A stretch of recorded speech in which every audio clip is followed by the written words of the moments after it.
Okay, can I call Congress to order? I'm joined on the stage at the start of this session by Ruth Brady, Regional Secretary for Wales and South West,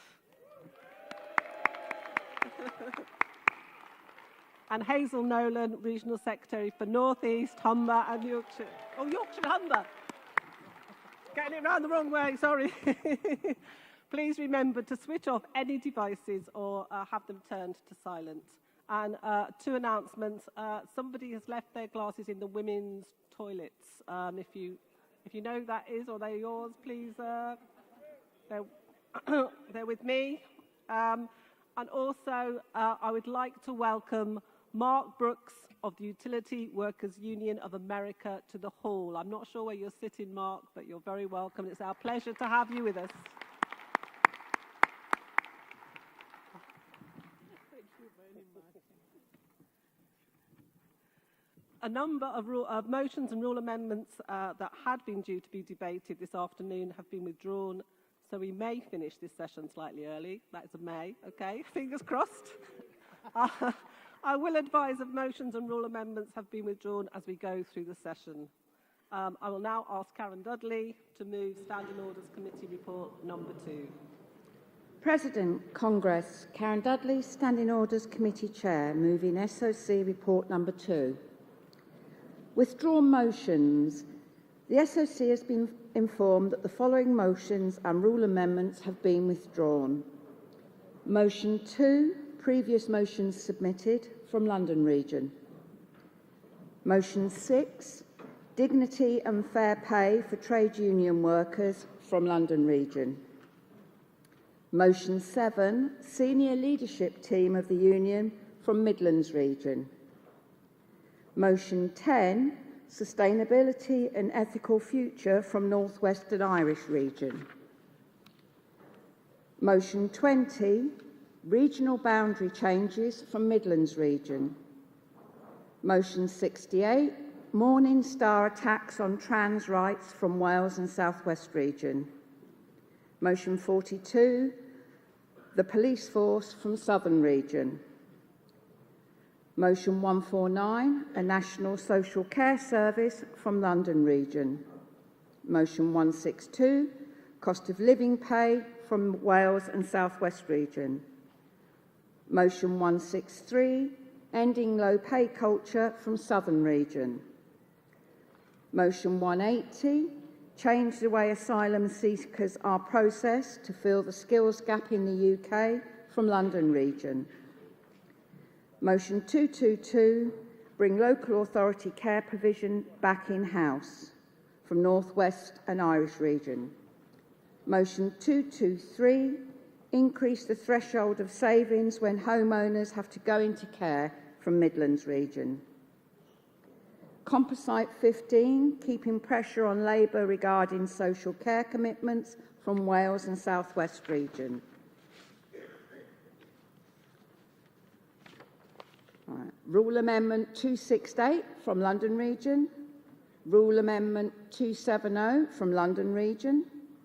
Rule Amendment 271 from Southern Region. Rule Amendment 272 from Southern Region. Rule Amendment 275 from Midlands Region. Rule Amendment 276 from London Region. Rule Amendment 277 from Midlands Region. Rule Amendment 278 from Midlands Region. Rule Amendment 279 from Midlands Region. Rule Amendment 291 from Midlands Region. Rule Amendment 302 from Southern Region. Rule Amendment 305 from London Region. And Rule Amendment 307 from Southern Region. A complete list will be circulated in due course with SOC Report number 2. Agreed composite motions. We are grateful to the North East Yorkshire and Humber and North West and Irish Region for agreeing to composite motions 74 and 75 to form a further composite motion 18, which will be heard later this afternoon. Bucket collections. The SOC has agreed 4 requests for bucket collections as follows. From GMB Scotland for guide dogs. The SOC recommends that this takes place at the close of the Monday morning session. From Midlands region for Amazon strikers. The SOC recommends that this takes place at the close of Tuesday morning session. From North West and Irish region for Zoe's Place and Angel Eyes, the SOC recommends that this takes place at the close on Wednesday morning session. The President has very graciously agreed that London region may carry out a bucket collection at the President's Nights this evening for Care for Calais. We would ask those carrying out the collections to adopt the appropriate COVID-safe methods in doing so. President, Congress, I formally move to adopt the adoption of SOC Report number 2.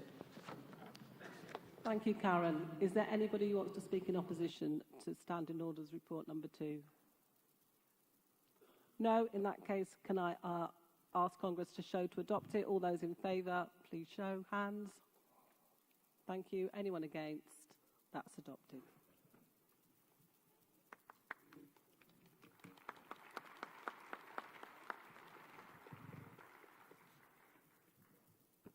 In regards to the buckets collections, obviously many of us don't carry cash as much as we used to, so just to be aware that you might want to have some ready for Monday, Tuesday and Wednesday and for tonight at the President's and Vice President's evening.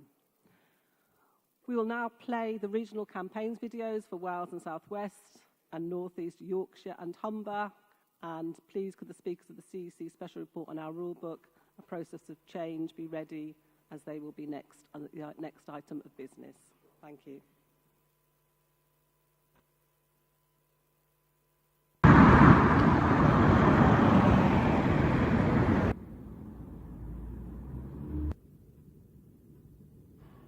You visited your workplace? Fantastic. Thank you. Speak to you later. Brilliant. Bye. Bye-bye. Hello, Ruth speaking. Hi. No, sorry. Everyone's out and about in workplaces today. Just me holding the fort. Morning. I'm here at Baselegg Ambulance Station for our day of action for the ambulance service.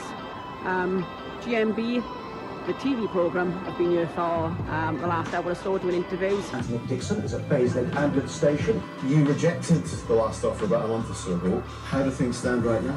We're still waiting for a number of the other unions to have their ballot results, but Welsh Government made it clear there is no further money on the table unless the UK Government actually talk to the unions and put more funding in. So we are waiting for Steve Barclay to get on the table with our colleagues in GMB and talk to now.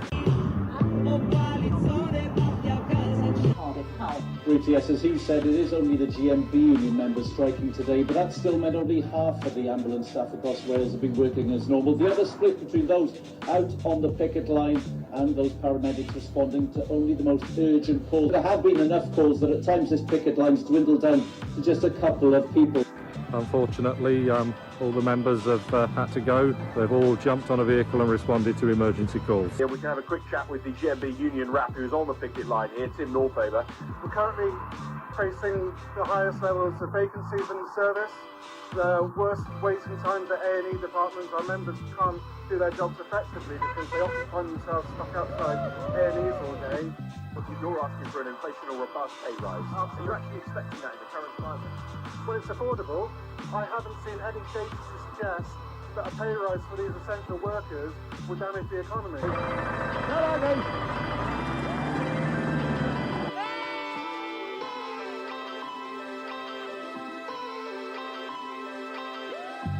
Good morning from Wales's best city, Swansea. We're outside Amazon today, meeting Amazon workers coming in to talk about your measly pay rise. If you're on your way in, slow down the car, wind the window down, have a quick chat about it.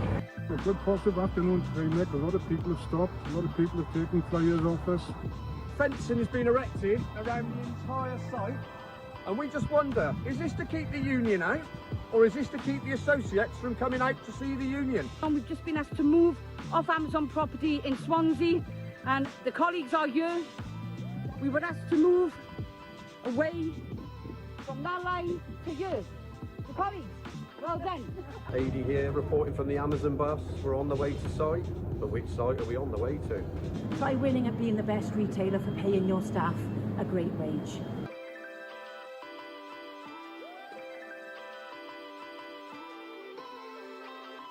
Good morning. Good morning. It's day 9 at the Valero picket line, and as you can see behind me, our members are out in force.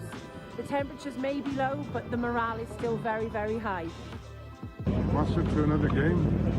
If you can turn the camera around, you see a whole tailback of traffic.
Great videos.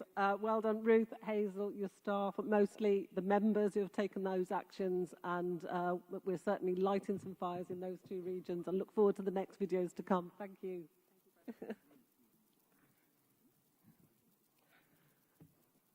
So now we go on to the special report debate, and Congress, I will now set out how I'll take this debate. The special report will be moved and seconded by Kath Pinder and Margaret Gregg from the CEC. I will then invite each region to speak on the report. Rule Amendments 277 and 278 and Motion 20 have been withdrawn in favour of the report. Please can I have Kath Pinder to move? Thank you.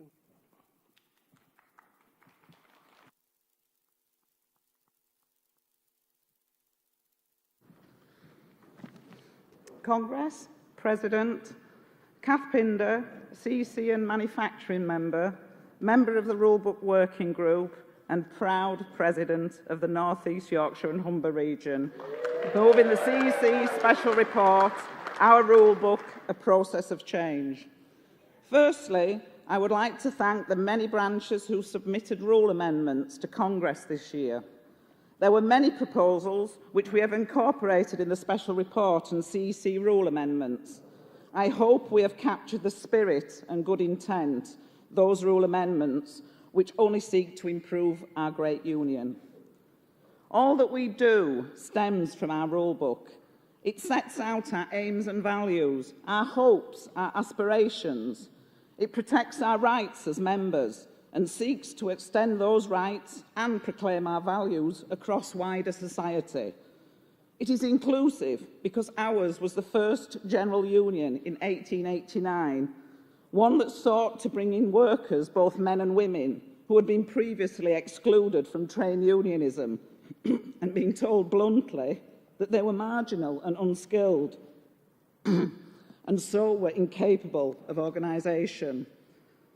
The success of GMB in proving this wrong, in maintaining its identity and winning for its members for more than a century, should be embodied in our rules. Indeed, our first rule book, the product of the combined work of Will Thorne, Ben Tillett and Eleanor Marks, did precisely that. However, from the 1930s onwards, this message got watered down, and our vision, while never entirely lost, was obscured and overlaid by the language of compromise and partnership, and by the loss of distinct industrial voices at the heart of our councils. It is increasingly apparent that in the current rule book there is a lack of clarity and vision. Our current aims and objectives do not fit with the approach adopted by GMB in order to begin to reverse the membership decline over the past period. We have started to turn around the fortunes of our great union by listening to members and building campaigns around their priorities. We now need to turn our rule book in a similar direction. Consequently, we need a rule book that properly reflects the principles and actions that guide our union. The CEC Special Report, placed before you today, does this, strengthening the democracy and accountability within the union's structures. It speaks to our past and to a great future. It strengthens our commitment to equalities, to the fight for equal pay, to internationalism, and to industrial as well as political democracy. This Congress is not a once and for all measure. It is part of an ongoing process. It has begun with the work of the scrutiny group, comprising of lay activists representing all regions and nations. And as part of this work, we have listened to the concerns raised in motions to Congress and noted the consequences of merging regions upon the size and the number of seats on the CEC.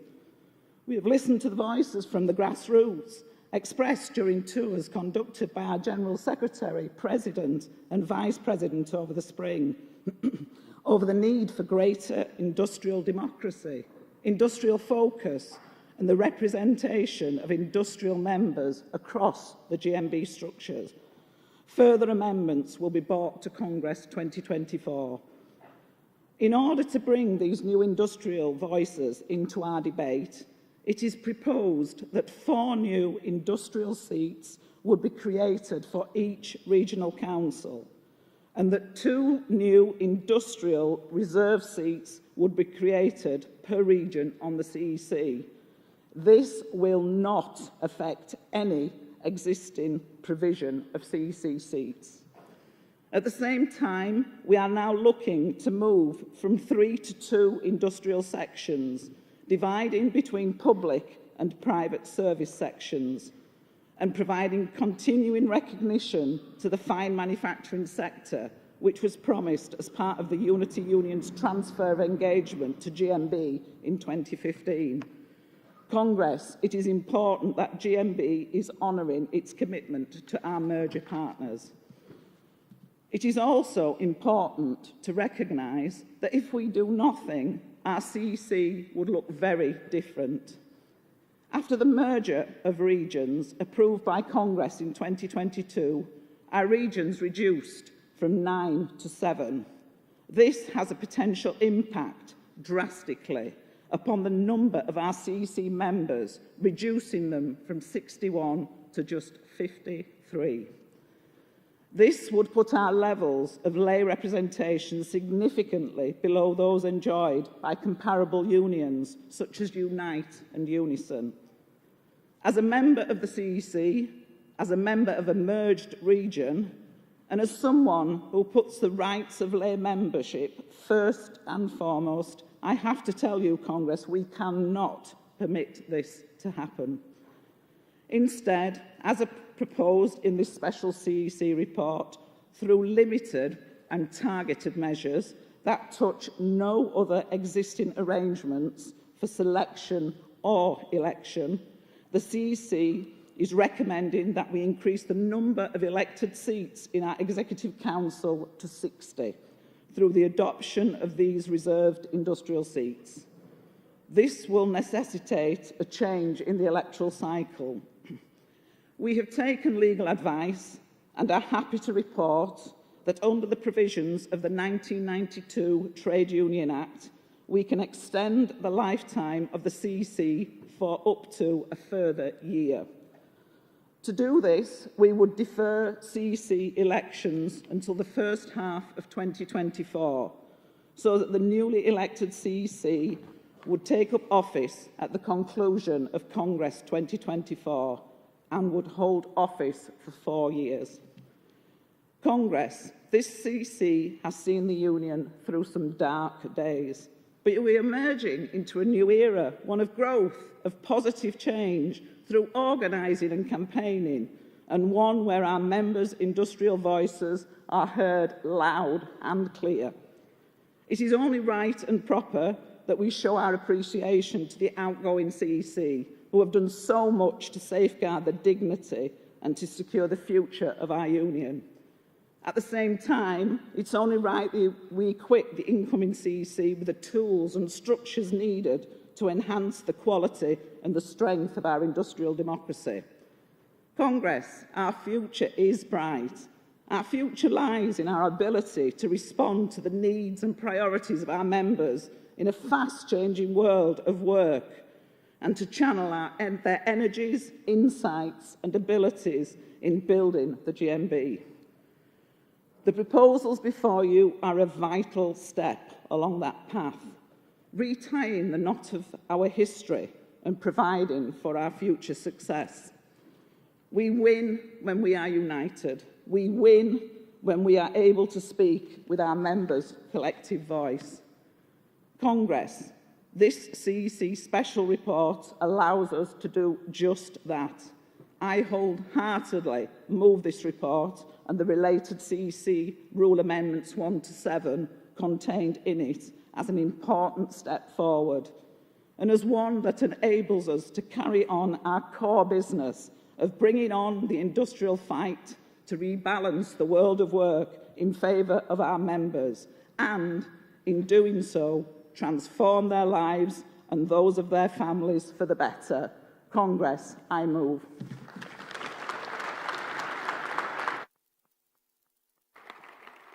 Thank you, Kath. Can I have the seconder, Margaret, please?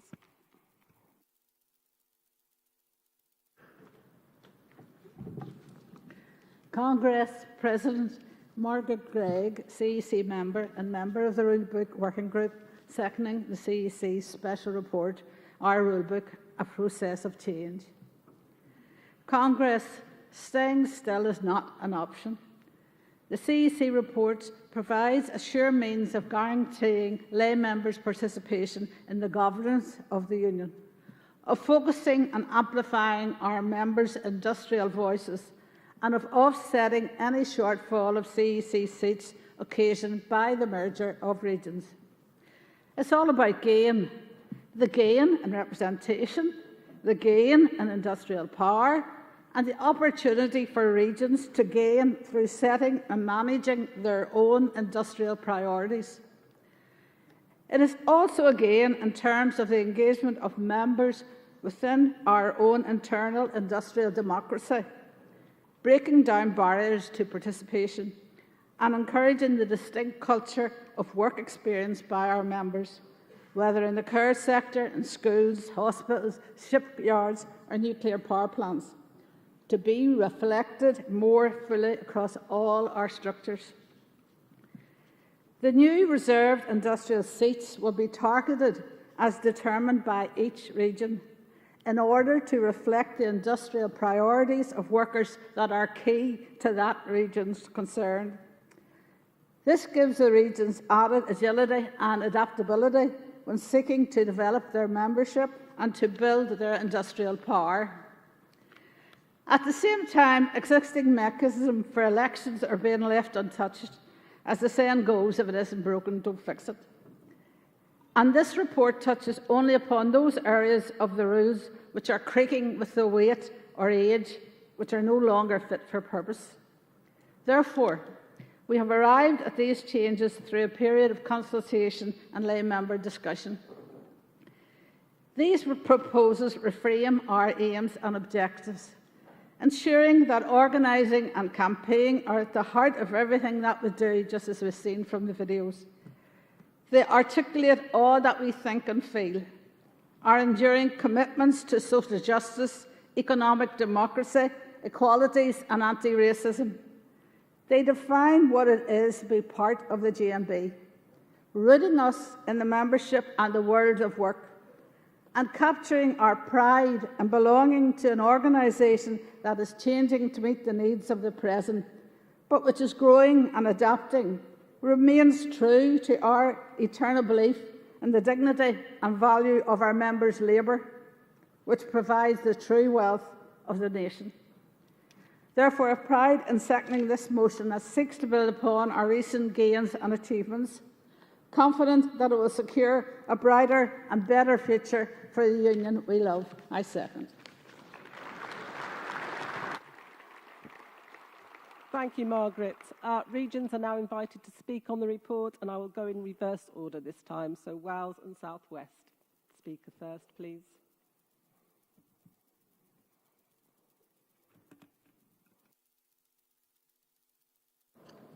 President. Congress, Gareth Baker, first-time delegate, first-time speaker. Thank you. GMB Wales and Safe West region are moving this CE special report on rulebook changes. Industrial issues are at the heart of the GMB. It's what we do. It is vital that any democratic organisation keep its rulebook up to date, even more so trade unions, which we empower working people to have their say in the workplace. We need to outline our vision and purpose and underline the value of every action we take. Whilst our purpose remains the same now as it did when the union was founded, many things have changed. And it is important that we underline in our mission statement, reflecting on our victories and failures, transcribing that into the story of the GMB. If we are clear about what the GMB is from the outset, there can be no doubt where we stand.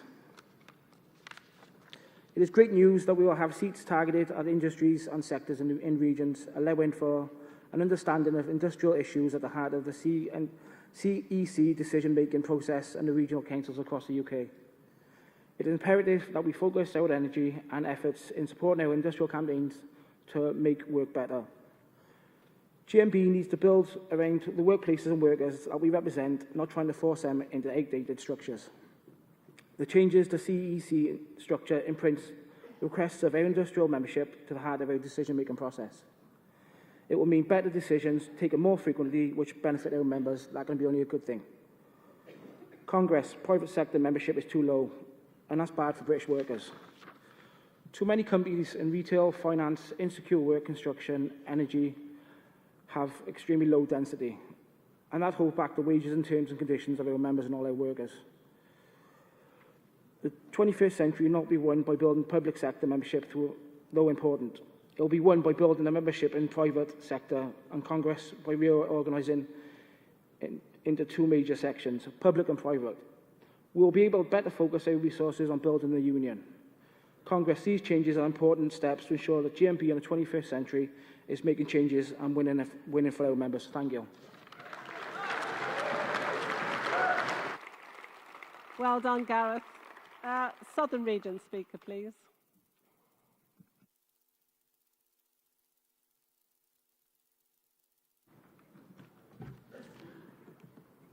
President, Congress, Charles Ajay, Southern Region.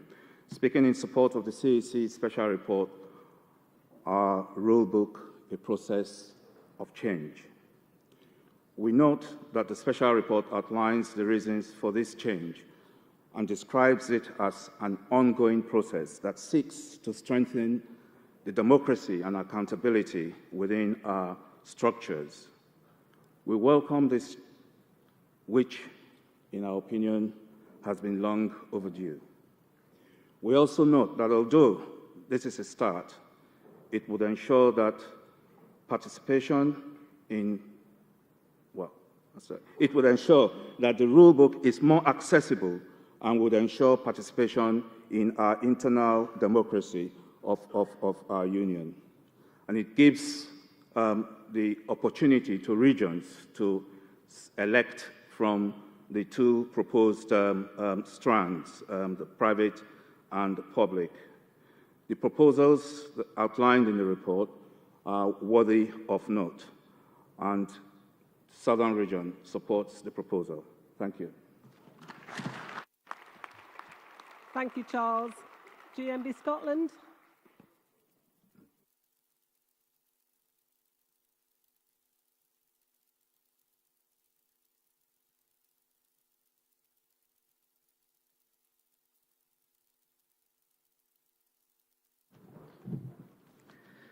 President, Congress, Annette Riley, GMB Scotland.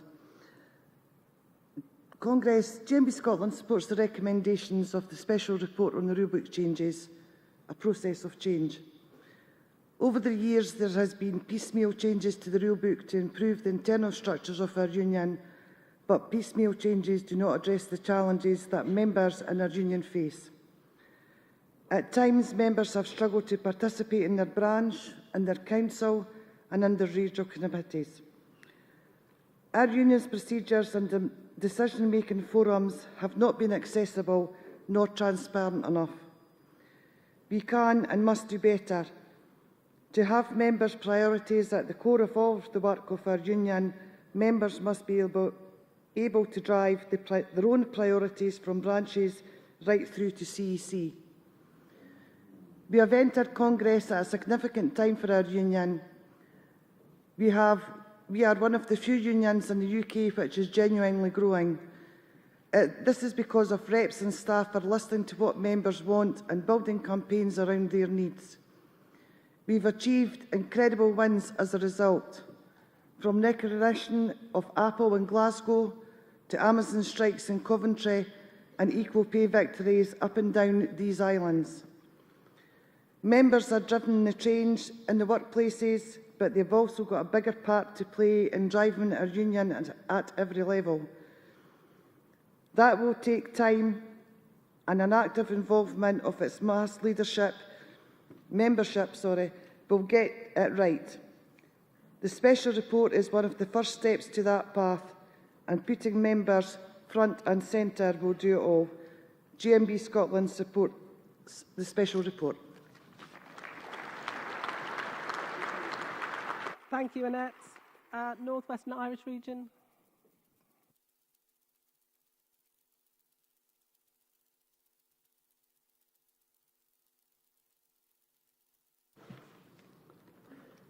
President Congress, Billy Golding, Northwestern Irish Region, also a member of the Rule Review Book. We appreciate that with change comes concern, and we must ensure that each step of the way the process and progress is fully consulted, and the great traditions of our union and our sections are fully represented, and that the voice of our members remains a focus, heard and raised in all we do. Congress, Northwestern Irish Region welcome the report, and we support the proposals.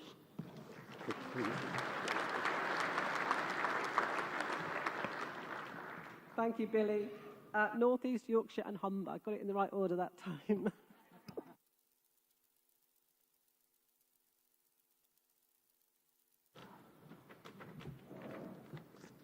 President, Congress, how we doing? I know Chris Winks, P45 branch, working in manufacturing in Pontefract, first time attendee and first time speaker. Cheers, guys. Congress, I got involved in GMB because I know the power the union has in our workplaces, how we can use that to make things better at work and in the community. As a son and grandson of proud union men who were both miners, I know how important the union movement is. I was brought up with it running through my blood as I saw my community attacked. Today, I use that experience to keep their traditions alive and fight for the workers of today and tomorrow. I really value that nationally and regionally, the union brings us together, providing training, campaign materials, organisers that put in all the effort and help us out. And they turn us into the very best reps we can be. Congress, I think that the rule book should be another tool that we have to make it better for our members. Yet at the moment, as raised in the report, it says there's a lack of clarity about what it's for and how it helps us as reps deliver. To me, when I read it, it sounds like it's written for people in the House of Lords, not the ordinary working class people that we represent. I know that at work sometimes, our rule books are written to have two purposes. They're hiding meanings to get round things. We should be better than that. I think the rule book should be easy to understand, easy to interpret and easy to action. This special report is about taking steps towards making our rule book fit for purpose. I'll be honest, I've been a member of GMB for a year and I still don't understand all the different committees, structures and everything behind the scenes. I really don't want to see anybody put off from getting involved because our rules are out of date. I want to see a rule book that is really open, understandable, a rule book that helps new members get involved and to understand the inner workings of the union, a rule book for the modern GMB. As a young worker working in manufacturing, I know that we've recently built up the sector for the first time in decades, despite not having a separate manufacturing section at National Office. This is because we're listening to those who are in the workplace. It's not having a separate section that has made the change, but having a union fit for purpose in today's world. Lastly, to be clear, if we vote against this report, then we're voting to strengthen the size of the CEC. Congress, we need to vote in favour of the report, in favour of a larger CEC, and more scrutiny in favour of more democracy. This special report should only be the start. We need to move forward. I think more radical work needs to be done to really bring the rule book in the 21st century. But Congress, I also think this is a good start, something we can build on. So I urge you to support the report, guys.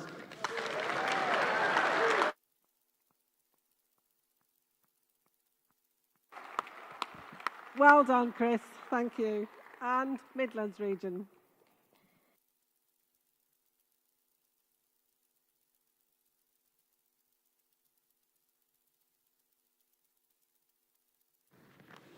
President, Congress. Ian Burkitt, speaking proudly as a member of the new Midland region on the inaugural conference in its new format. I say this deliberately because as a region, we are not against change. I have listened to the conference of the speeches on this motion, and 99% of the things I cannot disagree with. That we want the aims, we want the things to be simple, and I think. But I'm here to speak against the CSB special report on the rule book changes for two main reasons. Reason one, as far as I'm aware, the only rules against standing for election to the Regional Council and CEC that you have to be a fully financial member. The new industrial membership on Regional Council and CEC create a new class of membership. I attended the roadshows that the President, Vice President and the General Secretary held around the regions, and not once did I hear this as a concern. Indeed, the risk rule changes could well have unintended consequences. The aim of the CEC is to manage the direction and control of the union and requires a lot of time and commitment from people from it. We have problems in getting the right number of members to sit on Regional Council, stand for election to Congress, citing that they have great difficulties in getting paid release or even unpaid release. To create these new roles, we are just creating problems for ourselves and likely to leave empty seats on Regional Council and the CEC. Reason two, this union is a proud industrial union representing members from wherever they work, but also to feel that we understand their problems. So to do away with our manufacturing section is a backward step. This is half recognised by creating a special seat for fine manufacturing as agreed in the amalgamation. Well, on the amalgamation of the Boilermakers, it was also agreed that we would have a manufacturing section to recognise the important area on this of employment to our union. We cannot allow this section to disappear. Indeed, this rule change could also have unintended consequences. We have at the moment difficulties in filling our regional council seats that branches can nominate in the 3 sections, providing they have the membership. If we go down to 2 sections, we'll be running very light on them, and so we will run in light on the regional council because we can only nominate on 2. So whilst as a region, we agree that the rulebook needs looking at, as we feel that these changes have been rushed through without understanding the full consequences. I know that what the report says that this is work in progress, but this report, if agreed, will be in fact. And as a region, we need to ask the CEC to go away and study the full consequences of the proposed rulebook changes. So with this in mind, I implore Congress to vote against these rule changes.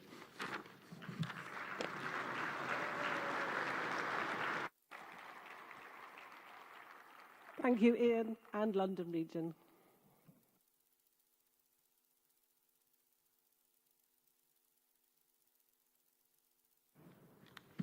President, Congress, Mary Goodson speaking on behalf of London Region in support of this report. I am a member of the Rulebook Working Party and we welcome the setting up of this group. It's no mean feat to change the rulebooks and our aims, and our purpose is a good start with the emphasis on workplace organisation, international solidarity and accountability. From all our members' consultations, it's clear that we need to enhance and strengthen members' participation in the GMB democracy. We welcome a revitalisation of our branches. As a start, the changes to Congress nominations to allow larger branches to nominate more delegates with help. However, regions would welcome national guidance on how we will manage this new system and how we will handle what could possibly be a flurry of nominations for Congress next year. Gary, you said you want to listen to our members, and you have delivered. Both Gary and Barbara visited our region, spoke to our branches, and attended workplaces. We had some similar themes coming up from members. Our members and branches need a rulebook that is modern, relevant, and helpful. In our consultation, London Region members wanted the rulebook to be more interactive, accessible, with changes to the language, links to templates, and guidance to all members and post holders fully understand their role and their responsibilities and the rules of the union. I'm looking forward to continuing to work with the group and bringing a fuller rulebook special report to Congress next year, which strengthens regional democracy and autonomy. We also look forward to the union rolling out programmes of training and guidance. Please support.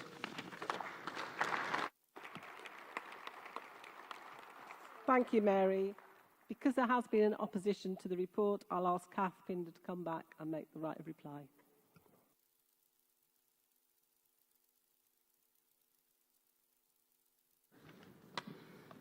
Congress, President Kath Pinder, CEC and Manufacturing Section. Congress, this special report is the result of months of work by your regional Labour representatives, including, respectfully, in the Midlands. Hundreds of members have taken part in the President and General Secretary's consultation roadshow, and the Rule Review Committee listened to that feedback by scaling back the amount of changes going to Congress this year. Instead, we will spend the next year debating and consulting on the changes in full. Changing our rulebook to ensure it is fit for the 21st century is a work in process. And yes, there is more to do. But let's be clear, voting against this report would be a regressive step. A step that would take us backwards, a step that ignored the voices of all our members who have had their say. I listened to the speech by the Speaker from the Midlands. Manufacturing is not disappearing, it's growing. I'm from manufacturing, I'm not disappearing. All your elected CC members have had the chance to amend these proposals. They were in the meetings. They were part of the decision-making progress. In my region, we ran consultations. We listened to members and used their views to influence this report, because that is how the process is supposed to work. We've agreed that we have the whole of next year to build on this report. Our regional council has set up a subcommittee to support the work of our regional delegates in reviewing the rule book and scrutinising the work of the rule book review committee. But Congress, what we are voting on right now in this special report, and let me be very clear, a vote against this report is a vote for a smaller CEC. A vote against this report is for less industrial representation on our national governing committee. A vote against this report is for a weaker central executive committee. Having CC scrutiny is what kept this union alive during the recent dark days. We should be demanding more scrutiny, not less. And as someone from manufacturing, I make no apologies for saying that we grew when we had a combined section with commercial services. So, Congress, let's not go backwards. Let's support this report and build on it towards a stronger, more democratic union. Gary, you know I never shied from speaking up, as I believe it is my job to hold you to account. At times, we've had many disagreements, but on this, we are united. Congress, vote for the report. Vote to increase the size of the CEC. Vote for more scrutiny. Vote for more democracy. Vote in favour of this special report. I move.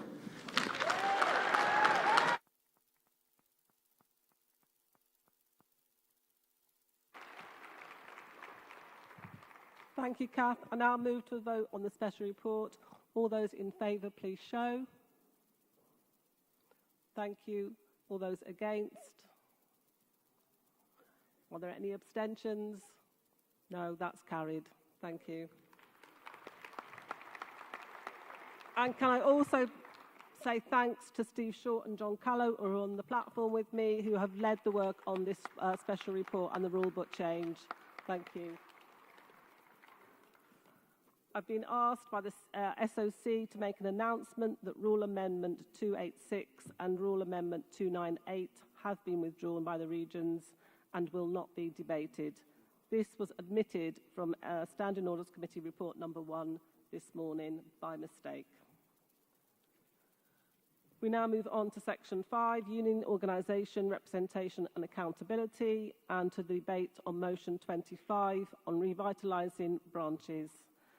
Please, can any speakers on the CEC rule amendments also make themselves ready and come down to the front? So can I ask the mover from London Region to move Motion 25, please?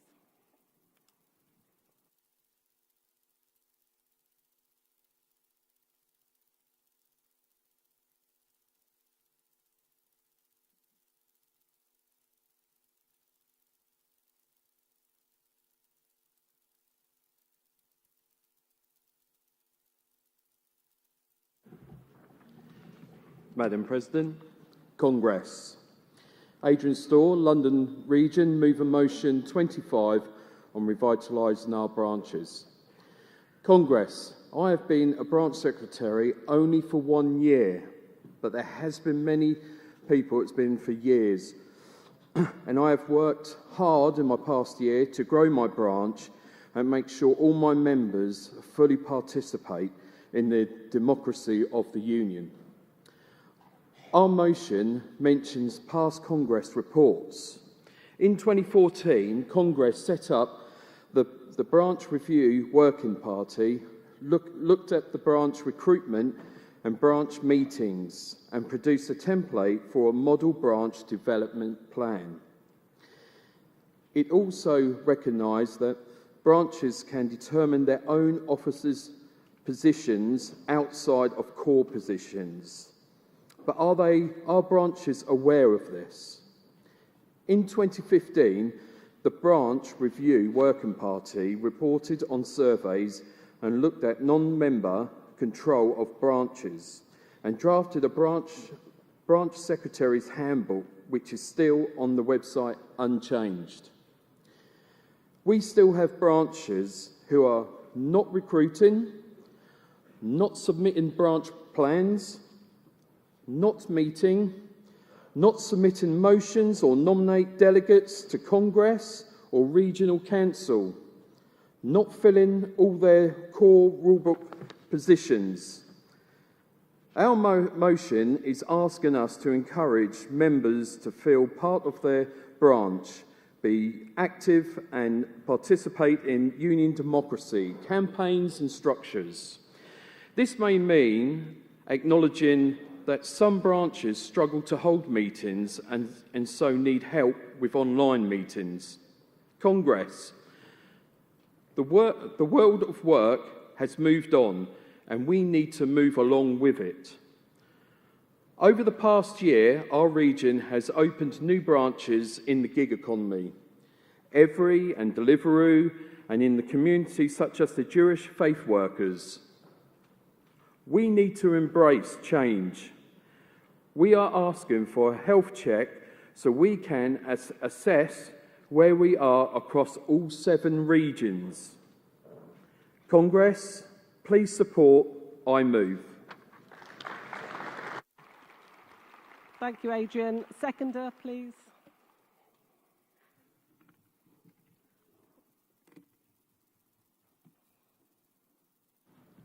President, Congress. My name's Lee Plummer. I'm representing the London region. First time speaker, first time at Congress.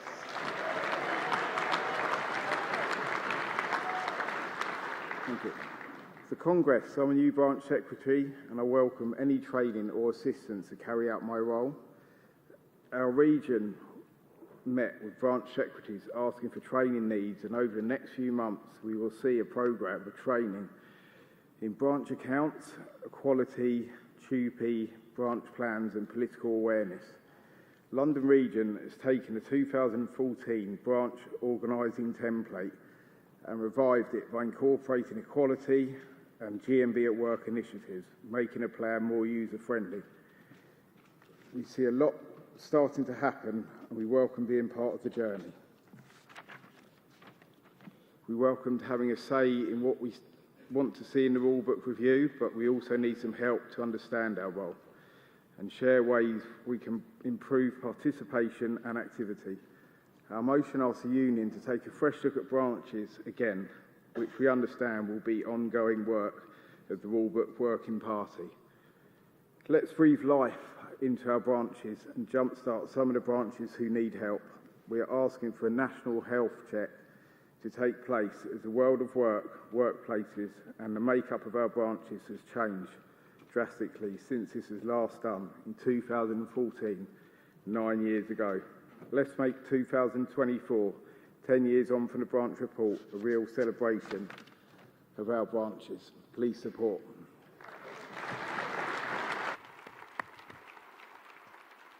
Well done, Lee. Everybody's been brilliant about keeping to time, so thank you so much, everybody, for that. I now ask, does anybody wish to speak against this motion? No? And then I'll ask the CEC Speaker, Shailesh, to respond.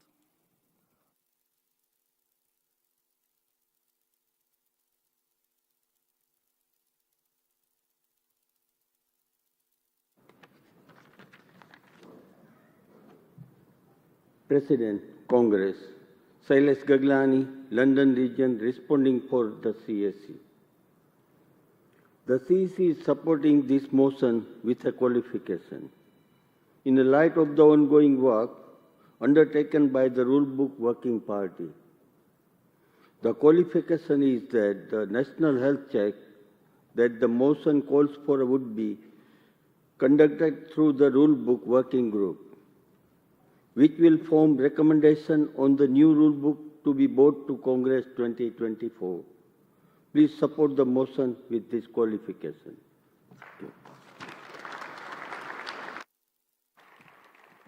Thank you, Shailesh. Does London Region accept the qualification? Thank you. I'll now move that to the vote. All those in favour, motion 25. Thank you. All those against? That's carried. Thank you. We're now on to CC Rule Amendments 8, 9, 10 and 11. And I will invite Vice President Malcolm Sage to move the CC Rule Amendments. These CC Rule Amendments have been introduced in response to proposals put forward by individual regions. A number of regions have withdrawn their Rule Amendments in favour of the CEC's proposals. These were Rule Amendments 268, 271, 272 and 302. And I'll intend to take a single vote on these Rule Amendments unless there are speakers against. Malcolm, thank you. President Congress, Malcolm Sage, move with the CEC Rule Amendments 8 through to 11. Congress, these Rule Amendments represent ideas put forward by our branches. These ideas have been adopted by the CEC and turned into amendments that are compliant with the rulebook. I would like to set out the CEC's sincere thanks to the branches and regions who have put these proposals forward. Rule Amendment 8 would establish a required under Rule 6 that complaints will be heard as soon as it is reasonable practical. Rule Amendment 8 would establish a requirement under... I've just said that one. We'll go back. Rule Amendment 9 would entitle larger branches to nominate additional delegates to Congress to reflect their industrial voice, while ensuring that these nominations and gender balance are capped at 3. Rule Amendment 10 will permit regional councils to meet up to 4 times a year as determined by the regional committees. And finally, Rule Amendment 11 introduces term limits for workplace reps, which may be reviewed. Delegates, these rule amendments have come from our branches and they strengthen the rulebook. Congress, please support. Thank you, Malcolm. And you kept to time as well. Well done. Can I have a CEC member formally second the rule amendments, please? Thank you. Does anyone wish to speak against? In that case, I can take these as a group of CEC rule amendments, so you're voting on all of them, 8, 9, 10 and 11. All those in favour, please show. Thank you. Anyone against? They're carried. Thank you. We're now on to Section 7, Rule Amendment 297. I will now invite Southern Region to move and second Rule Amendment 297. Rule Amendments 298 and 270, which appear on your programme, have been withdrawn, and this rule amendment is supported by the CEC, so there will be no CEC speaker. And please can we have the speakers on Rule Amendments 274 and 292 also be ready to speak afterwards. Mover of Rule Amendment 297.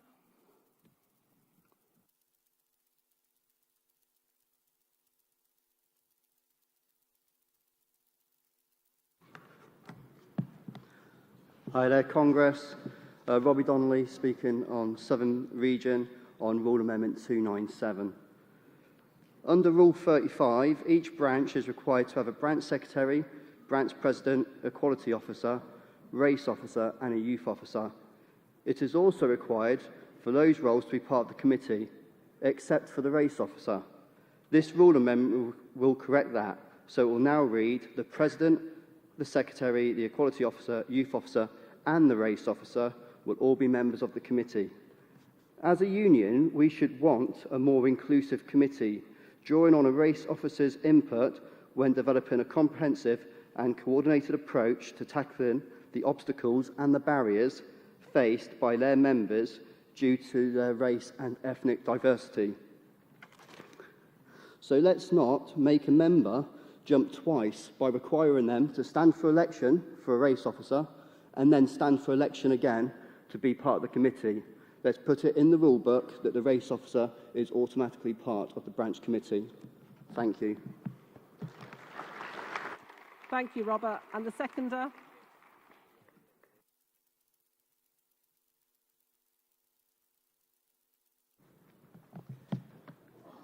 Congress, President.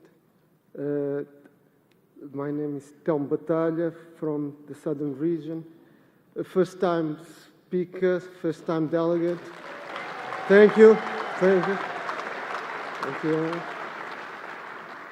I'm seconding this motion because having a race officer automatically present in the branch committees shows that our union takes race and racism seriously and will be always committed to improve race relations. And because of our union cares about race, please support this motion. Racism has no place in our GMB family, and race officers will have a crucial role to play in this. Thank you very much, Congress.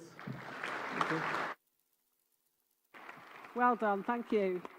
Does anyone wish to speak against this rule amendment? No, as I say, the CEC are supporting this, and therefore all those in favour, please show.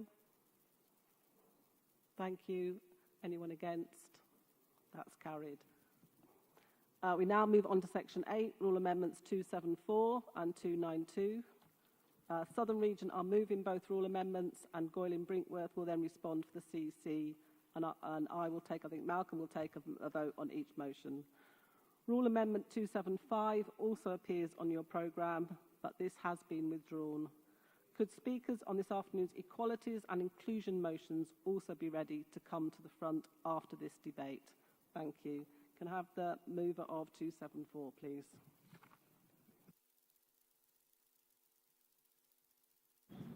Congress, President, Andy Newman from Southern Region, moving Rule Amendment 274. Colleagues, it's tough out there for our members. Rent's going up, mortgage rates are high, food inflation, energy costs. This is a terrible challenge for working people, and it's a challenge and opportunity for our union. And where we've taken that opportunity and we've fought for improving the living standards of our members, we've fought and we've won. We've had 9 consecutive months of growth in our region, and that's because we've fought. We've had battles on the bins, we've had battles with traffic wardens, we've had battles in the NHS with cleaners. We have fought, we have won for our members, and that is why people are joining us and why we are a union that is growing. Now, great credit goes to our members who fought, great credit goes to our officers, but there's also a question of leadership. We've had a fantastic regional secretary in Justin Bowden who works really closely with his regional committee, an experienced and battle-hardened regional committee that knows how to take on employers. But through a quirk of the election process, nobody on our regional committee sits on the CEC. So there is no voice in the rule book whereby the experience of our union, of our region, of what we're doing right, gets fed in to the debates on the CEC. The solution is to put the regional secretaries on the CEC, not in voting rights, but as observers to help the CEC deliberate and to share the experience both ways. Colleagues, there is a democratic deficit at the moment that the regional secretaries are not there, and we want there to be a change to the rules to address that. This is the best solution. Now, comrades, actually, before the 1980s, the regional secretaries did sit on the CEC. You know why they're not on it? Because Margaret Thatcher brought in anti-trade union laws, which took the regional secretaries off. Now, do you think Margaret Thatcher did that to strengthen the unions or to weaken the unions? She did it to weaken the unions. We are proposing the regional secretaries are there at the CEC meetings because we want to strengthen the unions. Now, we want to strengthen this union. Now, I've got a message for a number of people. The regional secretaries here, we are so proud of you. We want you on the CEC. That's what Southern Region thinks. For the CEC, we think you're wrong to oppose this. This is about strengthening the union. For you, please vote for this. It will strengthen the union. Please do this. Make us a stronger union for our members. And I've got a final message for employers out there. This is a motion, a rule amendment that is designed to strengthen this union, which is already a tough and fighting union.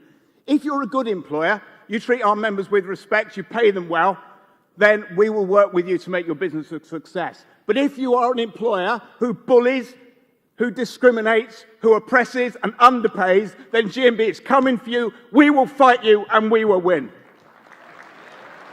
Thank you, Andy. Seconder.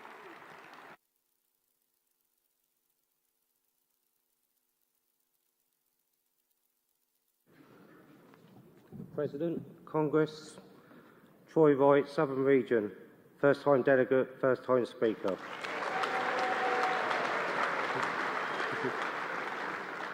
Seconding Rule Amendment 274 for regional secretaries to attend CEC meetings but without voting rights.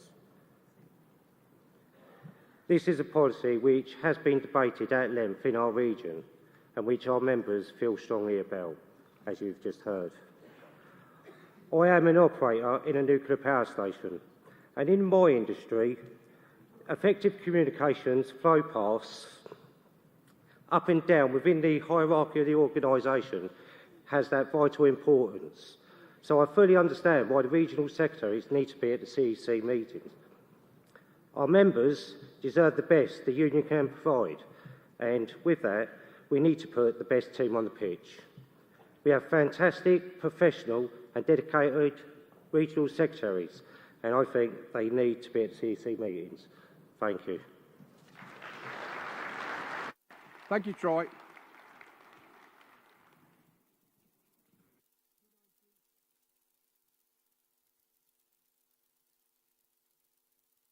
Sorry, it's me again. Andy Newman from Southern Region. We were hoping that Dave Clements would speak, but for those who of you know him, you won't be surprised that he's gone for a walk. So we were caught out by the agenda change.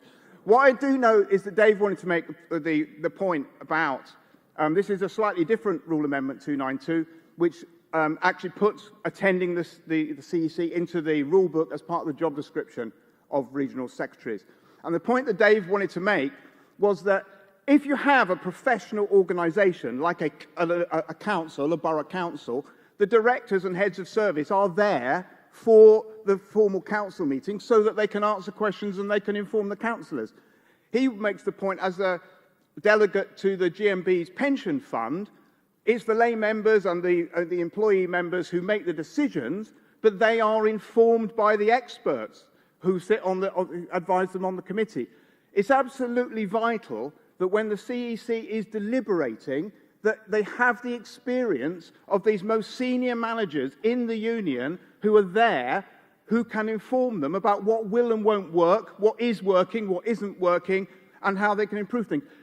We need to be a professional organisation. We need the regional secretaries at the CEC. So please support not only the motion or the rule amendment I've already moved for you, but also this one, 292. Please support both rule amendments. Thank you. Thank you, Andy. Seconder, 292.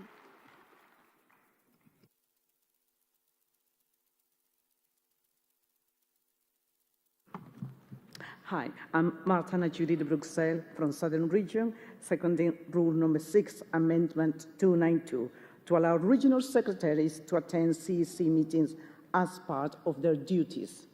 Congress, we all understand that our union went through a very challenging time with inappropriate behavior by senior staff. As a result of that, we had the Monaghan report. And these recommendations, we commend the drive from our national president, Barbara Plant, in bringing forward recommendations for this report. Southern Region commend as well the CEC for the way they handled the matter, but our rule book needs to reflect the normal and proper running of a trade union, as my colleague Andy Newman just expressed. Not assuming that the staff will behave in an appropriate manner, sometimes the argument is used that the CEC delegates might be intimidated by our regional secretaries, or they put inappropriate pressure on them to sort of behave in a certain way. We know we have since then made recommendations and been made some changes to who are our regional secretaries, with more women as regional secretaries, and some of those who were in the past no longer with us. The new regional secretaries do not have that experience to deal with the CEC and vice versa. It would be great for them to sort of communicate and to build trust and move forward and reach a compromise. Thank you. Thank you. Anyone want to speak against? No. Does the Southern Region seek withdrawal of motion 274?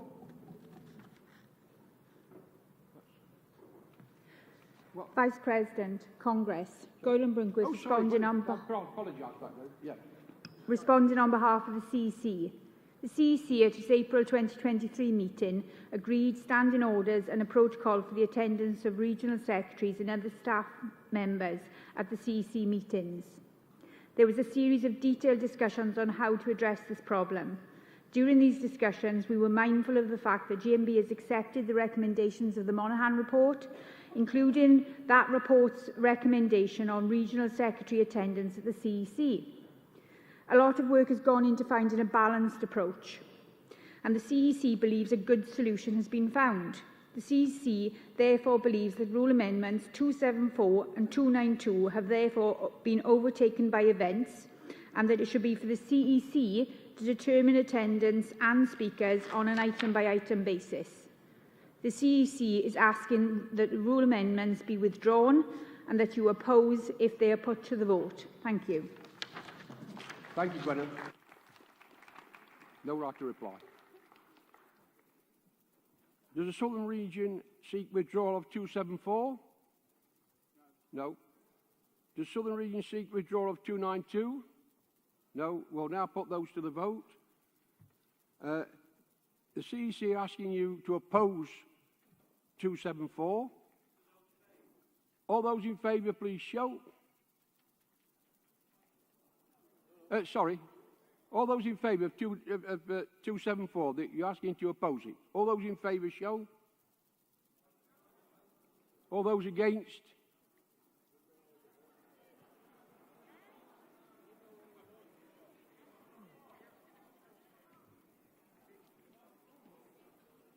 Well, we're just holding the vote. Sorry?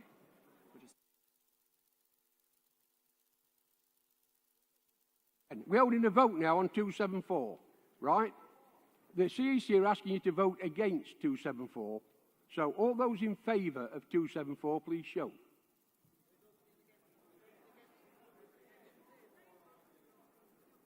All those against 274? That's fell. We're now asking you to vote on 292. The CEC are asking you on 292. That fell. On 292 are asking you to withdraw. They're not withdraw, so the CEC are now asking you to vote against this motion. All those in favour of the motion, please show. 292. All those against?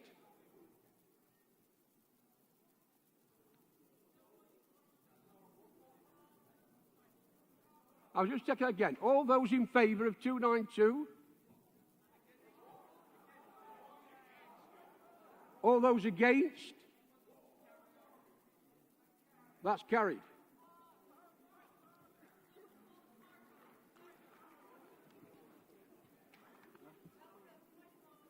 Well, no. Point of order. Come on. Pardon?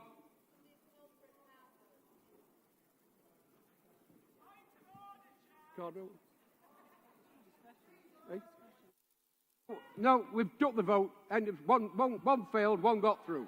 I'm moving on. Moving on. Item 9, Rule Amendment 276-294. Motion 73. Can I have the mover of motion 73, please, to the motion? But rostrum.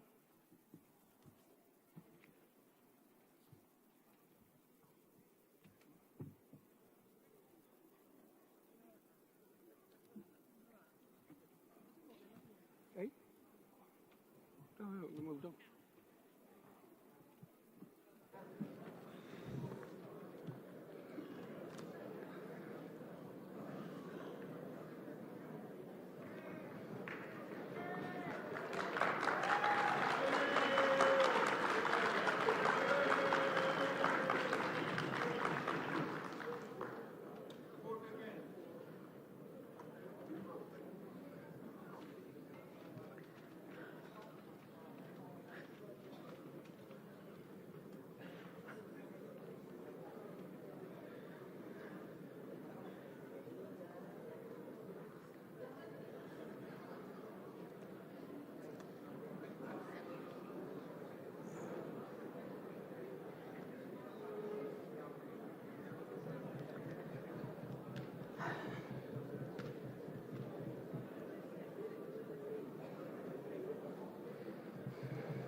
Motion 73.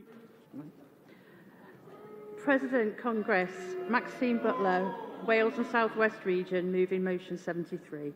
Congress, our names are incredibly important part of our identity. They carry deep personal, cultural, familial and historical connections. They also give us a sense of who we are, the communities in which we belong and our place in the world. That's why this campaign, My Name is about acknowledging the importance of identity in all its forms and the fact that getting the pronunciation of a name right is important. Our campaign asks us to all try and get it right. According to a Race Equality Matters survey, 73% of ethnic minorities reported that they've had their names pronounced incorrectly in the past. Names mispronounced can make people feel disrespected and not valued or important. Pronouncing a name correctly is a building block of inclusion. Getting it wrong once is acceptable, but if you've been corrected, it's important to get it right next time. Repeatedly mispronouncing someone's name or choosing to shorten it without permission is a behaviour that can make people feel dismissed and undervalued. No matter how difficult a name may seem, we deserve the respect of it being pronounced correctly and without abbreviation. When we meet a colleague, friend or stranger, the first piece of information we share is our name, our brand, our identity. People should be more proactive when learning how to pronounce someone's name. There are many different tools available to assist with pronunciation, but the simplest method is just to ask how to pronounce it, how to spell it, what would they prefer to be known as, or where the name originates. It will show interest, build rapport and help people to feel respected and included. Be conscious of the language you use. Instead of saying it's a hard name to pronounce, try explaining that the name isn't familiar to you. You might need help with pronunciation. Equally, laughing it off, not seeing it as a big deal, and making excuses about how difficult a name is to pronounce and opting for an easier option is detrimental and a form of implicit bias. Conference, there is still a lot of work that can be done to challenge this. Speak up and speak out if you hear someone mispronouncing a name. Correcting others constantly is exhausting and frustrating for the individual, and support from others is well received and drives change. We can make a difference around this issue in the GMB and in the workplace of our members. That is why our region calls on the CEC to, 1, use an inclusive tool,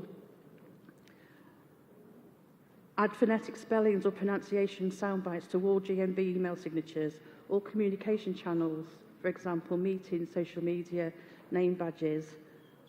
2, that activists and branches are to encourage employers and networks to put the phonetic pronunciation of their names on their emails and to educate employers on the importance of inclusion by correct pronunciation.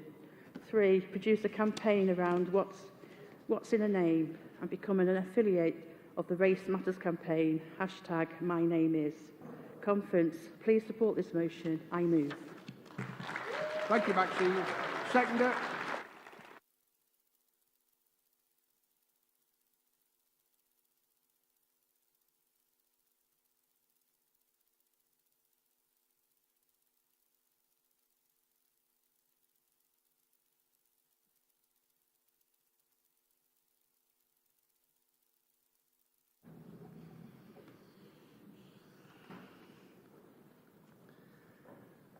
Mr. President, Congress, Prananda Po. My name is. Many of us have heard the phrase, what's in a name? Beth sydd mewn enw in Welsh. The simple answer to that question is, it's our language, heritage and culture. When we learn to read, we use phonetics and sounds to break down the words until we can pronounce them correctly and with confidence. Yet, when it comes to pronouncing a name, we seem to forget the basics. And at this point, I have to apologise to anybody who have ever forgotten their name or mispronounced. Having a name phonetically spelt on an email name badge means we're more likely to get the pronunciation correct and less likely to upset or offend. When people feel that they need to compromise their identities for social acceptance, their emotional well-being inevitably suffers. Simply put, anglicising names undermines inclusivity. When you refuse to make an effort to pronounce somebody's name correctly, it suggests that you're choosing your own comfort over the identity.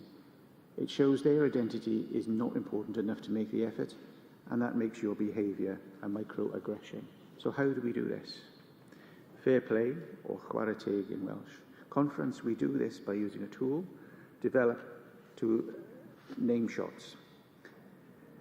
We need to ensure it's inclusive and covered by multiple languages. There is an international phonetics alphabet which makes up all the speech sounds. We need this tool to allow us to add our phonetically spelt name in text. If we want to live in a society that truly values dignity, respect and inclusion, it's something we must address by starting, and most importantly, address the cultural heritage attached to their names. Diolch yn fawr, hwyl fawr, hwyl. Congress, please support this motion. I second.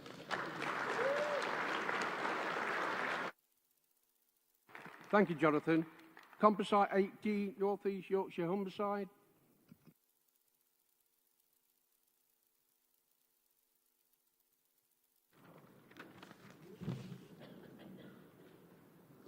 Vice President, Congress, Cindy Gavin, North East Yorkshire and Humberside, moving Composite 18, stop using the term BAME.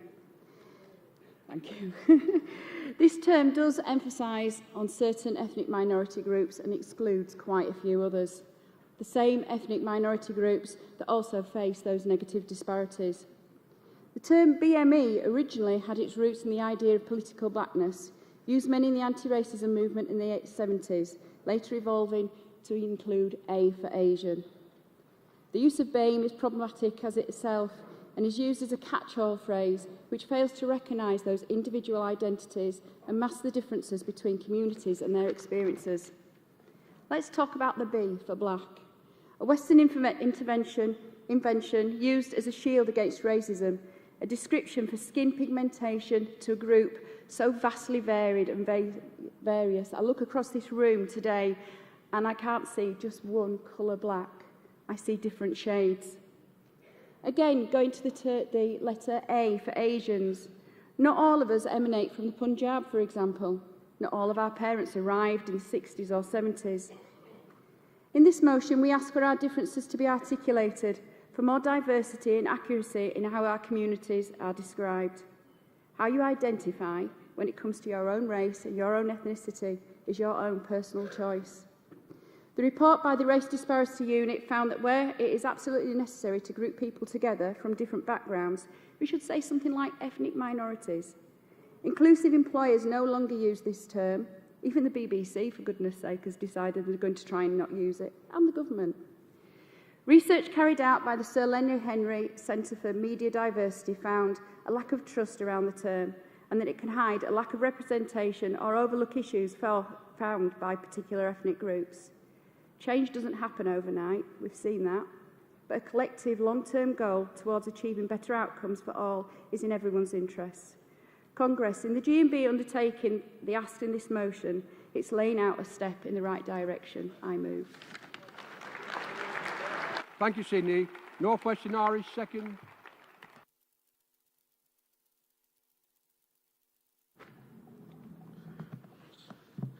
President, Congress, good afternoon.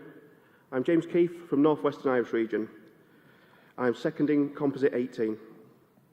When I speak on this motion today, I am doing so because Kelvin Anabulele from C17 Cumbria General Branch cannot be here today. This motion calls on GMB to survey its ethnically diverse members and to adopt the most popular term, whilst also championing the change in terminology and embedding this into all GMB correspondence. And rightly so. The term BAME is an exclusive term and is generally used for non-white people. Kelvin, I hope I did you proud. It's time for change. Congress, support this motion. I second. Thank you, James. Mover of 76. Mover of motion 76.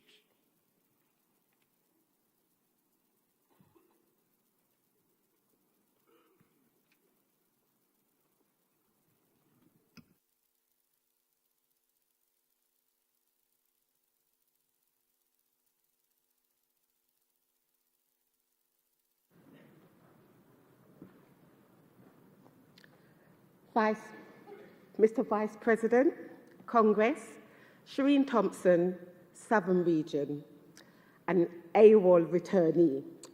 This motion is listed as the last motion for today, but by far not the least. As a proud Black GMB representative for over 10 years, it is truly an honour to stand and move this motion, advocating and championing for GMB to really start thinking creatively and innovatively to encourage and retain Black and ethnic majority members and reps into the organisation and structures of the Union. As I look around the auditorium, it is a pleasure and an honour to be reconnected with so many of my comrades. However, you know me, I always like to keep it real. And as I look around the auditorium, I don't see many people like me, from the top of the table even down to the bottom of the auditorium. Now, Congress, I know it's no mean feat to be able to replicate me. You know, I'm not that easy. I'm not that easy. I was uniquely and wonderfully made. But however, we are in a process of change. Imagine what it would be like if you had many more Shireens. As you could imagine, it would be very challenging because I am not slow in coming forward when it comes in speaking up against injustice. So yes, it would be challenging, but it would also be a step in a positive direction for commitment to championing for our members and encouraging them to step out of their comfort zone on advocating on the behalf of others. By attending training, it will empower them as it empowered me to agitate, irritate, and educate. Okay, and this was trained by GMB. So Congress, today, I place the challenge on the GMB task force to push that little harder and further to fight for the values and changes GMB stands and fights for. Equality for all. Congress, please support this motion as it means taking more positive action and investing back in Black and non-white members who burn for this process of change to manifest. Congress, this requires funding to be paid for release time, which is a barrier, a major barrier for many who would want to stand as a representative and attend training. But doing so will demonstrate a genuine intent for all Black and ethnic majority members as we work towards a BAME community which stands for building a multicultural environment where it's equality for all, with positive action, responsibility, and accountability. Congress, please support this motion. I move. Thank you, Shireen. Seconder.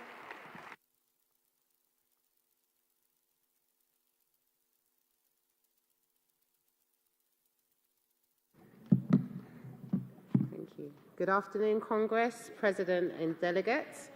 I'm seconding motion number 76. My name is Davina Brown, Southern Region. As a union, it is important that we are representative of our members.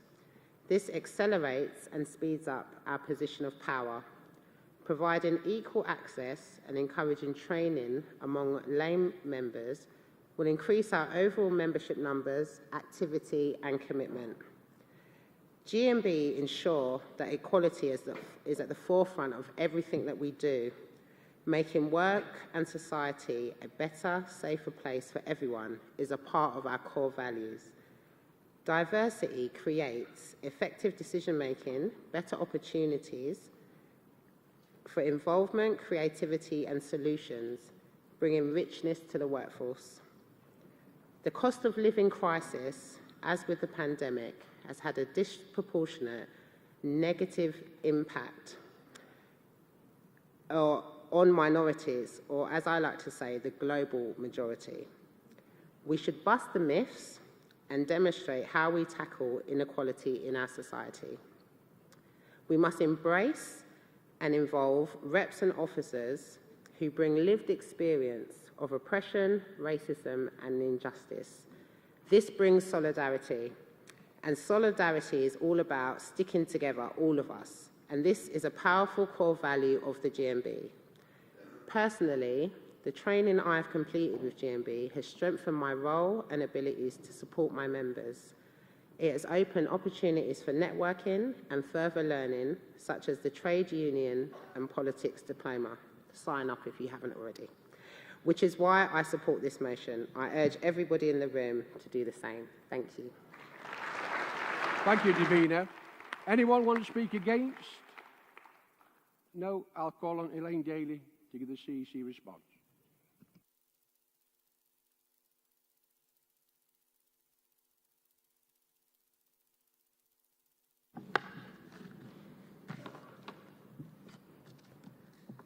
President, Congress, Elaine Daly, responding to the debate on behalf of the CEC.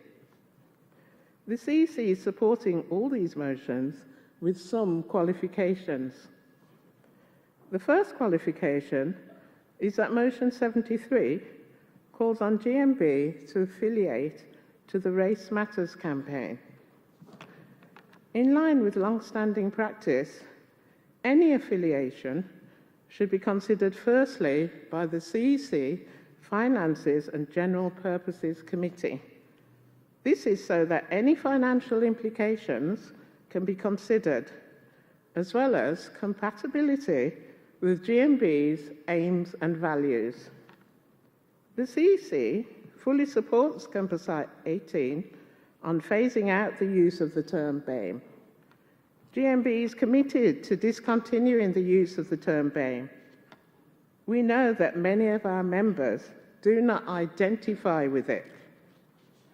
The National Race Organiser will be leading the work to find an appropriate alternative. The process outlined in the motion for finding a new term is both acceptable and achievable, and therefore we support the composite motion. Motion 76 makes a number of specific calls on the union. We support these with qualifications. One is to note that negotiating paid release is already part of the role of GMB officers and reps, and that we are more likely to secure more paid release by focusing on local agreements. GMB already covers the cost of some paid release in specific circumstances. Part of these local negotiations should always be to ensure that there is no discrimination in the granting of paid release. The National Race Organiser is currently developing bespoke training and development courses for members from underrepresented groups. We will also continue to work with the TUC on this issue. Therefore, the CEC asks that you support Composite 18 and that you support Motion 73 and 76 with the qualifications that I have outlined. Thank you. Thank you, Elaine. Does Wales and South West accept the qualification on Motion 73? Yes. Thank you. We'll put that to the vote. All those in favour, please show. That's carried. Composite 18 is being supported. All those in favour, please show. That's carried. Does Wales and South West accept the motion on 76? Southern, sorry. Does Southern accept the motion on 76? Yeah. That's accepted. All those in favour, please show. That's carried. Thank you, Laura.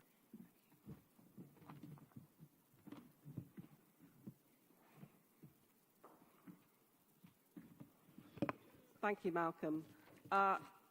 Delegates, that concludes the formal business of this session of Congress. But before we close, I would like to invite to the stage Simon Day, Ian Burton, Richard Harlington, Wendy Cox and Jackie Murphy, who are ambulance members from Midlands, Southern and London. They are going to address Congress on some of the current problems and campaigns in ambulance services.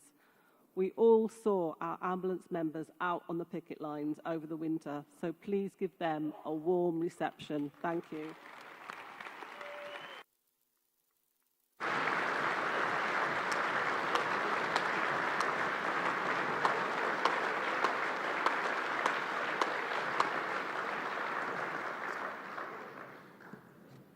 President, Congress, first-time delegate.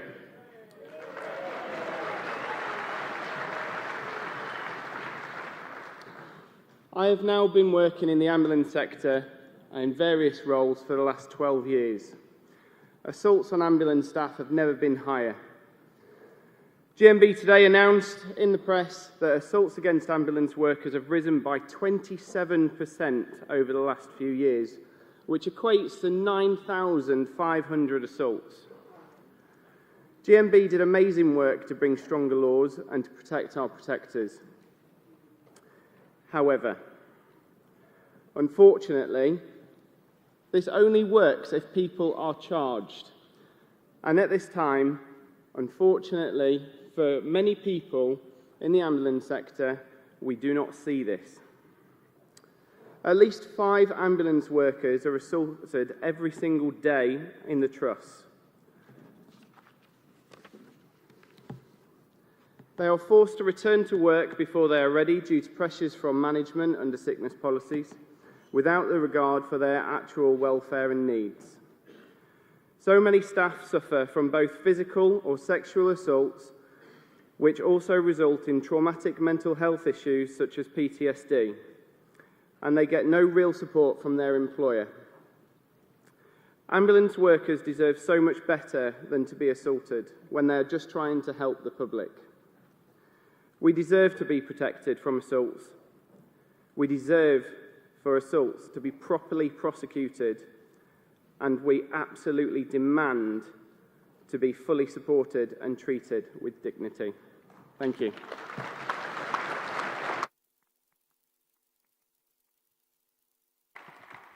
Thank you, Richard. Next speaker.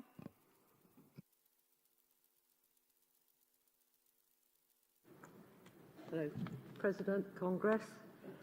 My name is Wendy Cox. I am London Ambulance Service Branch Secretary. I've worked for the ambulance service now for 28 years. Oh, don't clap. As Richard said, we've seen an increase in assaults. We've also seen a worrying amount of sexual assaults against members of staff. I have 2 examples. One female member of staff who's been left with PTSD after having her chest grabbed aggressively by a mental health patient whose condition had spiralled whilst waiting for treatment. The second example of this was inflicted on a paramedic whose testicles, sorry chaps, were grabbed and twisted by the son of a patient who believed his father had had a stroke, and they had been waiting 4 hours for an ambulance. There is simply not enough staff to meet the demand for ambulances. We are also experiencing increased waiting times at hospitals, sometimes up to 4 to 5 hours. GMB are now campaigning for a zero-tolerance approach against all forms of assault against all of our staff. Thank you. Thank you, Wendy.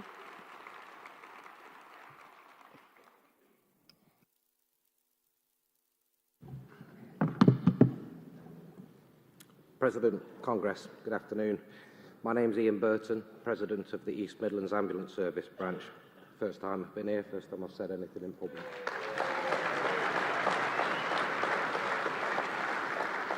I feel a bit of a geek because I'm studying with my laptop, but maybe I should have been a doctor, can't read my own handwriting. I am in fact a paramedic. I don't feel I need to stand here and defend the profession of the staff in the ambulance service or those in the wider NHS. Our skills and training enable us to do what we do. but we do face challenges every day. So I've therefore decided to tell you about a particular incident that I went to very recently to highlight a challenge that I faced, and it demonstrates why all NHS staff deserve better pay. My apologies, this is going to be hard-hitting, but I think you need to hear it. I only wish I was embellishing on the truth, but this is going to be told how it is, how it was, for myself and many others. 2 days ago, Friday, I declared a 16-year-old boy dead. He'd hanged himself. There is no training that can prepare you for this. He needed no clinical interventions, he was beyond help. All I needed was compassion, communication, and the skills that come along with those, like following policy. Why am I telling you this? Sadly, within the last couple of years, our branch lost a rep. He hanged himself on station in his uniform. He was facing a lot of troubles, one of those being financial hardship. We deserve to be paid better. So I'm actually here now to lighten the mood and talk about pay. We went back to last year, we got a mandate for industrial action. The government said, we will not talk. So we went on strike. We put derogations in place to make sure those with the most life-threatening of emergencies still received an ambulance. After a while, the government said, OK, we'll talk, but not about pay. So we continued to strike, and so on. In early March, though, this year, the government said, OK, we'll talk pay, and the negotiations began. Several offers never came out of that room, but then eventually one did. It's not a perfect offer, but when we consider the progression from we won't talk, we don't have any money, to let's talk, and OK, here's an offer. The strength and solidarity of all GMB ambulance staff, and more than a little help from our National Officer, Rachel Harrison, we achieved this.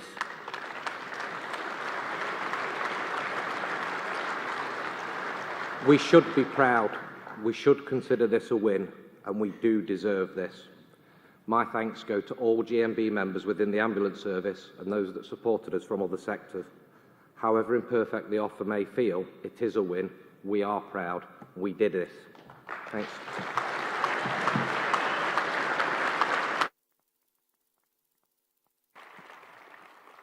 Thank you, Ian, for sharing that story with us. Thank you.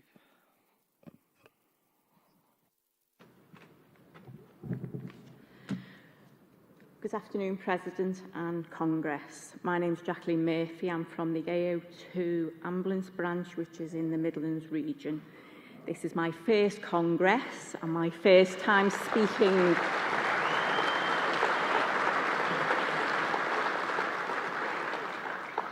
GMB has been campaigning for a lower retirement age for ambulance workers for several years, following a public services sector conference in 2018 and 2019.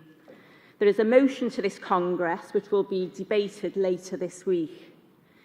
Ambulance workers are made to work to their state pension age, unlike other emergency services and blue light workers who can retire at 60. Ambulance workers are instead considered to be essential services and not an emergency service. The reality is that many frontline ambulance workers are forced to leave employment in the ambulance service years before their retirement age due to the physical and mental strains of the job and inadequate redeployment opportunities. Research undertaken by GMB shows that the issue of ambulance workers' retirement age has been debated and forgotten in Parliament on several occasions since 1974. There is no way I can physically carry a patient down flights of stairs safely at 67 years of age, especially while struggling with my chronic pain, developing arthritis, and a right pair of dodgy knees. I am 55 years old and already feeling the effects of 23 years in the ambulance service. Each year,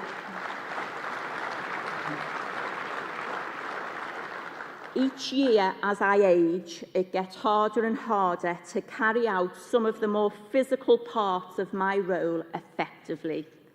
Moving and handling of patients can be time critical and at times a matter of life and death. It is unfair to my patients that I cannot guarantee I am physically able to transfer them safely without putting them and myself at risk. They deserve better, and we deserve better. Thank you.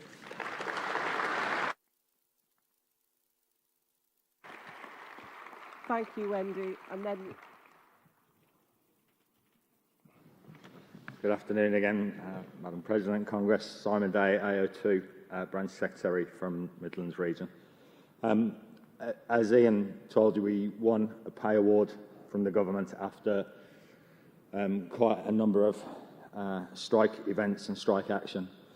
It wasn't what we wanted entirely, but it was what we democratically agreed, and it's where we are. Unfortunately, the government made some further commitments, which is why we're telling you about the campaigns that we're looking to build as a National Ambulance Committee and ambulance workers. I don't think they really knew how hard we were going to hold them to that commitment and how hard our members want to fight to see justice across their workplace. The final one to tell you about is Section 2 pay in ambulance service work. Introduced by Jeremy Hunt in 2018 and applied to all new staff and all new changing roles, effectively passing on efficiency savings for the ambulance service by directly attacking workers' terms and conditions and pay packets. Ambulance staff now pay for savings in NHS ambulance services.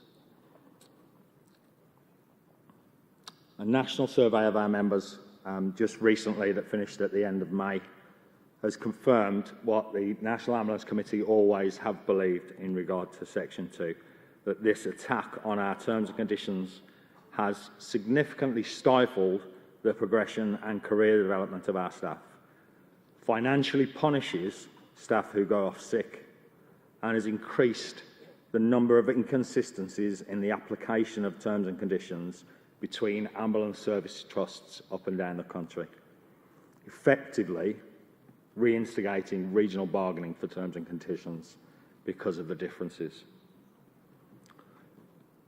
Your National Ambulance Committee is determined to build a campaign and engage ambulance workers up and down the country to organise against making ambulance work worse for its staff, as well as calling on GMB more widely to support this campaign. We intend to fight consistently and constantly as one voice and one unit, and we thank you in advance for your support. Richard, Wendy, Ian, Jackie and Simon, before you disappear, can you all come back on the stage as a group, as a collective, and let's give the ambulance workers the round of applause they deserve. Thank you.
Thank you once again, and what a brilliant way to end the first day of Congress, hearing from our members on the ground.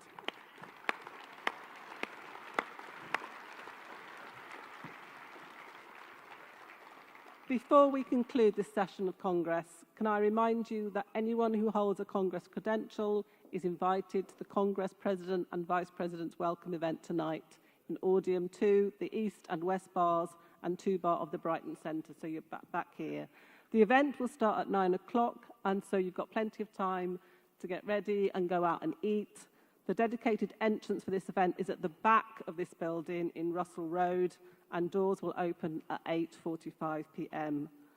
There will be a live band, as you know. I like my dancing. You will need to show your Congress credential, and you will be entitled to 2 free drink vouchers. Please be in the hall for the start of business by 9:30 tomorrow, and please do not leave any bags or personal possessions in the hall overnight. Thank you for a good first day. Have a good evening. See you later.